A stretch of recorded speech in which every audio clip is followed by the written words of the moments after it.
Hai debu-debu kosmik, antariksa merupakan hal yang selalu menjadi antusiasku. Masih banyak misteri yang belum terpecahkan dari atas sana. Dan akhir-akhir ini banyak sekali berseliweran di media sosialku tentang teleskop luar angkasa James Webb yang kena tabrakan meteorit. Jadi gimana sih ceritanya?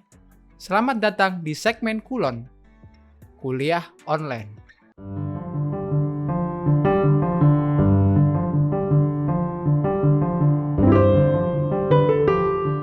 Oke, jadi buat kalian yang belum tahu, apa sih teleskop James Webb itu? Teleskop luar angkasa James Webb itu merupakan terobosan baru di dunia astronomi. Dengan teleskop luar angkasa ini, kita bisa melihat citra yang lebih baik dibandingkan dengan teleskop luar angkasa sebelumnya, yaitu teleskop Hubble.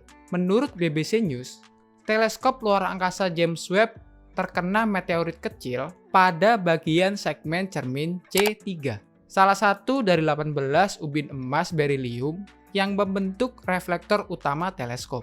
Jadi, ukuran meteoritnya itu kecil ya guys, gak gede. Ya, marilah kita anggap itu adalah debu kosmik. Jadi, kecepatan benda kecil sekalipun saat berada di luar angkasa bisa memberikan banyak energi saat mereka bertabrakan dengan objek lain. Jadi, walaupun kecil, jika kalian sedang ada di luar angkasa, saat bertabrakan dengan benda lain, maka efeknya bisa berkali-kali lipat dibandingkan dengan apa yang terjadi di bumi. Lalu, apakah itu akan merusak teleskop James Webb? Tentu saja hal ini mengakibatkan cermin yang tertabrak meteorit kecil itu tidak sejajar.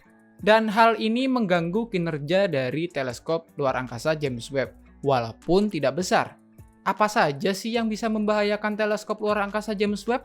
Banyak. Ada sinar ultraviolet, partikel bermuatan dari matahari, sinar kosmik dari sumber eksotis dari galaksi, dan juga mikrometeorit yang berada di sistem tata surya kita. Teleskop luar angkasa James Webb atau bisa disingkat JWST itu sendiri, sejak pertama kali diluncurkan tanggal 25 Desember 2021 oleh NASA, telah dirancang sedemikian rupa untuk menerima potensi tabrakan dari benda-benda di luar angkasa. Bahkan, para astronom telah menjanjikan akan merilis citra pertama kosmos pada tanggal 12 Juli tahun ini. Dan dalam jangka panjang, para ilmuwan bermaksud menggunakan JWST untuk melihat bintang pertama yang menerangi kosmos lebih dari 13,5 miliar tahun yang lalu. Itu artinya manusia bisa makin jauh melihat ke masa lalu, tapi nggak terjebak nostalgia tentunya. Jadi tenang aja kalau kalian dengar berita tentang teleskop James Webb yang tertabrak meteorit. Kalian nggak perlu khawatir, teleskop James Webb baik-baik saja. Oke, sekian dari aku. Jangan lupa like jika kalian suka info ini, dan subscribe channel ini supaya kalian nggak ketinggalan video-video dari aku. Dan jangan lupa share info ini ke teman-teman kalian, supaya teman-teman kalian nggak kemakan hoax dari media sosial. Jika dari kalian punya pertanyaan yang lebih lanjut, silakan tulis di kolom komentar. So, Aldi pamit undur diri. See ya!